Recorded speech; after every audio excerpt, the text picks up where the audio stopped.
Olá pessoal, tudo bem? Aqui é o pastor Antônio Júnior e hoje eu estou aqui para tirar uma dúvida de muitos de vocês. Afinal, o que será que acontece depois da morte? Eu vou te mostrar tudo baseado na palavra de Deus, eu vou te mostrar o que Jesus disse e eu tenho certeza que tudo vai ficar mais claro a partir de agora e isso vai mudar a sua maneira de se relacionar com Deus. Amém? Então antes de começarmos, eu quero pedir que você já deixe o seu like, se inscreva no meu canal e ative o sininho para você ser avisado pelo YouTube sempre que eu colocar um vídeo novo. Então vamos começar com essa dúvida de hoje. Eu sei que quando a gente chega para as pessoas e a gente pergunta para elas o que acontece depois da morte, muitas delas elas respondem mais ou menos assim: ué, mas como que eu vou saber? Ninguém nunca voltou para contar. Não é verdade? Mas quando a gente olha para a Bíblia, a gente vê que existe sim alguém que foi e voltou. Esse alguém é Jesus. E por causa disso, o que Jesus disse que vai vir depois da morte é uma fonte segura de informação e nós podemos confiar. A Bíblia mostra o testemunho de centenas de pessoas que estiveram com Jesus depois que ele ressuscitou dentre os mortos e apareceu para muita gente nos 40 dias em que ele ficou aqui na terra, entre a ressurreição e o momento em que ele subiu aos céus. Eu vou deixar aqui no vídeo as referências da Bíblia, tá bom? Então vamos lá. Em primeiro lugar, é importante nós lembrarmos a causa da morte. O que gerou a morte? Porque eu não sei se você sabe, mas o homem e a mulher, eles não foram feitos para morrer. Deus não criou Adão e Eva e toda a humanidade para morrer. Isso tudo é consequência do pecado. O pecado que foi gerado a partir de Adão e Eva, ele fez com que houvesse uma barreira, uma separação entre o homem e Deus. O homem no início ele foi feito para ter comunhão com Deus, mas ele desobedeceu ao Senhor e ele virou as costas. E depois de Adão e Eva, tudo tem sido dessa mesma forma. E como resultado, o homem se separou de Deus, que é a fonte da vida, não é verdade? Então a morte é uma consequência da nossa desobediência, porque não adianta nós culparmos Adão e Eva somente, nós também desobedecemos a Deus. E pelo fato de sermos pecadores, todos nós estamos sujeitos a morrer e com certeza não tem como escapar disso. Um dia a morte vai bater na nossa porta. Tem pessoas que dizem, a única certeza que nós temos nessa vida é a morte. Mas eu vou te mostrar que nós podemos ter a certeza da ressurreição e isso é algo que Jesus prometeu e eu vou falar disso mais pra frente, tá bom? As pessoas sempre têm muitas respostas diferentes sobre o que vai acontecer depois da morte. Por exemplo, a pessoa que é muito materialista, muito voltado para as coisas dessa terra, ela nega a ressurreição de Jesus, ela nega que a Bíblia é a palavra de Deus, e para eles a morte é o fim de tudo. É como se fosse um blackout, acabou tudo, apagam-se as luzes e depois não acontece mais nada. E a pergunta que fica é, qual é a prova disso? Como eles sabem, como eles têm certeza disso? Imagine que uma pessoa que viveu assim, ela passou a vida toda acreditando que a morte é o ponto final e assim que ela morre, ela descobre que existe um pós-morte. Um sofrimento terrível aguardando aqueles que nunca se preocuparam com Deus. Então realmente, né, irmãos, é uma coisa muito complicada a pessoa acreditar dessa maneira. A pessoa aposta a sua eternidade na possibilidade de que depois da morte tudo vai se acabar. E se não acabar? Então essa é a posição de uma minoria, não é todo mundo que pensa assim, mas ainda tem um grupo de pessoas que acredita que não vai acontecer nada. E tem também aqueles que falam em reencarnação. Eu era espírita e eu acreditava nisso. E para essas pessoas, depois da morte, o espírito fica vagando pela terra ou ele fica transitando por outros mundos espirituais até ele receber a oportunidade de voltar em uma forma material. Eles acreditam que eles vão viver uma nova vida, com uma nova identidade, sem se lembrar da existência anterior, sem se lembrar do que aconteceu nas vidas passadas, e isso, lógico, pode ser revelado através de um médium, através de alguém que tem alguma visão espiritual e consegue ver que na vida passada ela era assim, era daquele jeito, mas eu não acredito nessa teoria que se tornou muito popular, muito conhecida, principalmente pelos escritos de Allan Kardec. Só que quando lemos a Bíblia, a palavra de Deus, vemos que não tem como você concordar com essa ideia de reencarnação, porque ela não combina com os ensinamentos de Jesus. Não existe na Bíblia nenhuma menção a essa segunda chance que o ser humano vai receber, Pelo contrário, quando a palavra de Deus fala sobre a morte, ela fala que é um ponto final na existência nessa terra, e depois disso vai vir o juízo final. Então, para o bem ou para o mal, não tem nenhuma perspectiva de nós voltarmos para este mundo. E além disso, tem mais uma questão.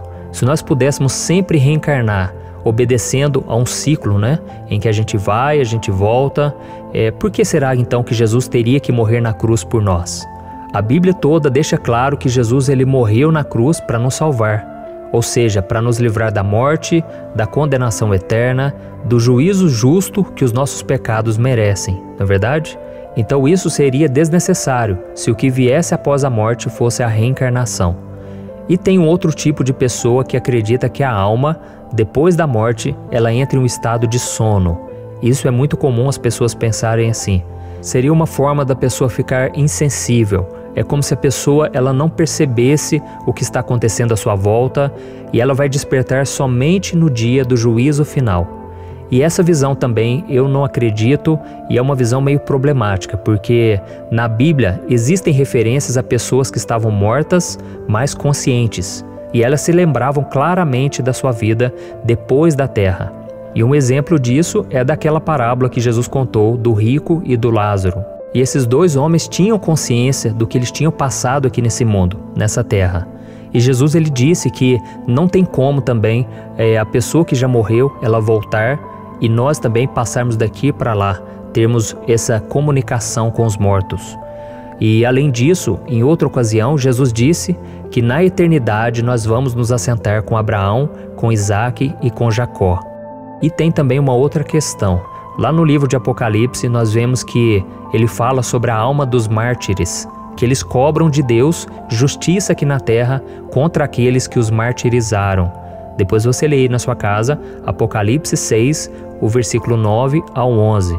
Então tudo na Bíblia mostra que depois da morte a pessoa continua tendo a consciência de como foi a sua vida aqui na terra e ela sobrevive em um espírito consciente, com memória das coisas que aconteceram aqui. É lógico que a Bíblia diz que quem for para o céu, lá não haverá dor, não haverá sofrimento. Então não dá para saber exatamente como vai ser, mas é como se Deus apagasse as coisas negativas, é como se a gente não sentisse saudades, a gente não sentisse nada que fosse ruim. Então, só para resumir, essa teoria do sono da alma não tem fundamento na palavra de Deus. E tem também um outro tipo de pessoa que acredita que existe vida após a morte, mas que a felicidade é para todo mundo. Todo mundo vai ser feliz no final, todo mundo vai ser tratado, vai passar por algum tipo de purgatório. Mesmo as pessoas más, muito cruéis, elas serão restauradas. E então essa é uma teoria muito comum na nossa sociedade. Muitas pessoas acreditam nisso e elas sempre dizem, no final tudo vai dar certo, todo mundo vai morrer, mas vai para um lugar bom. E elas deixam isso bem claro quando estão no velório, por exemplo, e elas sempre falam, nossa, o fulano foi para um lugar melhor. O fulano ele foi promovido, sabe? Só que quando a gente olha a história dessa pessoa, muitas vezes a gente vê que essa pessoa era uma pessoa que traía muito, uma pessoa que não foi um bom pai, uma boa mãe, uma pessoa violenta, uma pessoa que roubava, uma pessoa desonesta e tantas outras falhas de caráter.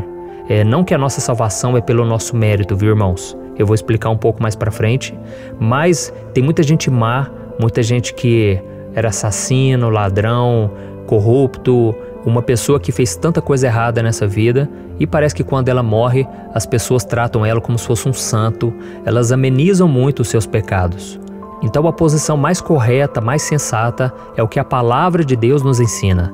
E o que ela ensina? Que a morte vem como resultado do nosso pecado. Nós morreremos e nós estaremos diante de Deus, uma vez que depois da morte vem o juízo. E aí depois disso só tem duas possibilidades: a vida eterna, uma vida cheia de alegria, uma vida cheia de paz, ou a condenação e o sofrimento eterno. A vida eterna é concedida àqueles que nessa vida se arrependeram dos seus pecados e receberam Jesus como seu único e suficiente Salvador. Por quê? Porque a salvação não é pelos nossos méritos, pelas nossas obras. Você pode ser uma pessoa boa, que faz muito bem para as pessoas, que doa cesta básica, que visita orfanatos, mas, como eu te disse, todos nós somos pecadores. E por isso não podemos estar diante de um Deus tão santo, um Deus que não tem pecado. E é por isso que Jesus veio e Ele carregou o pecado sobre Ele lá na cruz. O nosso pecado estava sobre Ele, porque Jesus também não tinha pecado. O inimigo tentou fazer com que Ele caísse em tentação, que Ele se desviasse, que Ele cometesse um pecado apenas, porque assim Ele seria uma pessoa igual a mim e igual a você. Mas Jesus não pecou e por isso Ele pôde carregar sobre si os nossos pecados. Ele foi o sacrifício perfeito. Então, quando nós cremos nesse sacrifício, cremos que Jesus morreu e ressuscitou por nós, então pela fé nós recebemos o perdão de Deus na mesma hora e a gente ganha a vida eterna. Então depois da morte a gente entra já nesse estado de felicidade na presença de Deus para sempre. Assim como Jesus disse àquele ladrão que morreu ao lado dele na cruz. Jesus disse: "Hoje mesmo você estará comigo no paraíso." E como aquele criminoso tinha se arrependido dos seus pecados e crido em Jesus, ele pôde entrar com Jesus no paraíso, que é o nome que a Bíblia dá para o céu que nos aguarda. Então isso é para aqueles que creem em Cristo como seu Senhor e Salvador. Deu para entender? Então o cristão ele tem que encarar a morte como algo natural, que veio por causa do pecado, mas sabendo que a sua esperança está além da morte. E Jesus mesmo afirmou, né? Quem crer em mim, ainda que morra, viverá. Então a gente tem que ter essa certeza. Ainda que a gente morra, nós vamos viver eternamente com Cristo se nós nos arrependermos e cremos nele como nosso Salvador. E Paulo também falou sobre isso lá em 1 Coríntios capítulo 15, o versículo 55.